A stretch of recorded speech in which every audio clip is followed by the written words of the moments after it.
All right, guys. So side control, right? Two arms I got to worry about: far arm, near arm. The near arm, when he has this frame inside, this is the frame that's going to help him re-guard, right? So he uses this to make a little space, and then he gets the space, and he gets his elbow and knee together, and then he's re-guarded. So I want to have strategies for taking this arm out of the equation. So we looked at the shin pin. This is another great option for clearing this inside arm.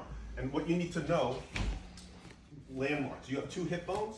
He's got two hip bones. This near hip bone is your target, right? So you want to connect first your right hip bone to his hip bone, and then your left hip bone to his hip bone. So as I'm here, right, I'm going to get my cross face. I'm going to get the lat grip here on the cross, and I'm going to use my cross face. This hand I can float, right, for base. I'm going to walk this hip bone towards his hip bone here, right? I can just tilt over and connect my hip bones and walk it. Now I switch, and my left hip bone is connected to his hip bone. Now, where's that frame? It's not underneath me anymore. It's against the outside of my butt. So now when I walk backwards, I can drive that elbow all the way up past his head. And then now his arm is out here where I want it and not underneath me, right? So it's a very effective way to clear that frame. Okay, so he's framed in tight.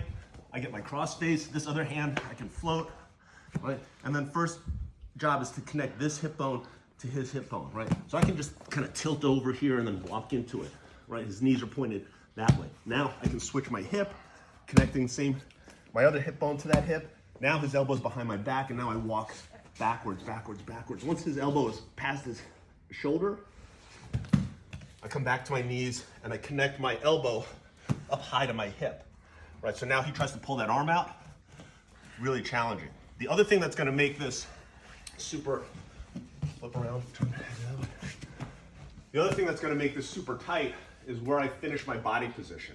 And this is the trick that I just learned that makes this move actually work now. If I stay chest to chest here, right, and I come back to where I started, chest to chest, he can bridge and then make space and pull that elbow back in. And this used to happen to me every time I did this move. I'd luckily enough, get this arm cleared, and I'd be like, okay, now I can attack. And then boop, bridge, buck, and the next thing I know, this arm is back inside. I'm like, shit.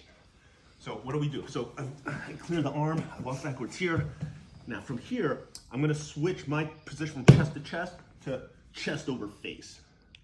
I go move up a little bit, and now my chest is over his face. Now try and bridge and buck. Bridge, bridge.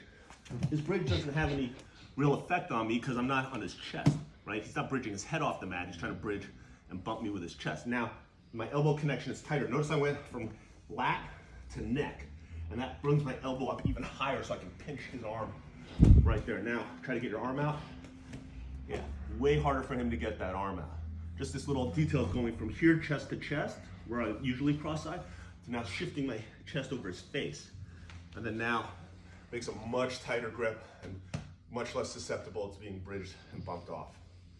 So I just learned that, and I'm like, oh. And then I was holding people here yesterday. It was great. It was so much better. I'm like, oh, now I see how this move works. So that's the mission today right now, is to clear the arm and then change your position from chest to chest over face, and we're gonna have a much tighter side control. So he's got that inside frame, it's strong. So I still have this lat grip and this cross face. I walk here, turn, walk back, back, back, back, back, and then settle here. And then I can pull this out, pull his head in, and then move my chest here over his face. Now he frames. The frame doesn't have as much pressure on this side now. Push. Yeah. And I can easily get in here and just beat that frame, right? Because this arm is out here floating. And even though I don't have the same cross-face pressure, my chest over his face doesn't feel awesome for him. And then look how tightly this arm is.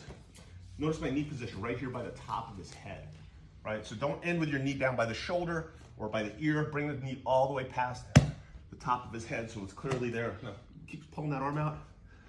Yeah, just pinch in tight, hold his head tight, and keep that elbow to your hip, and that arm is yours, all right? So collect some arms, and then we'll take it from there. 3 claps, 1, 2, 3.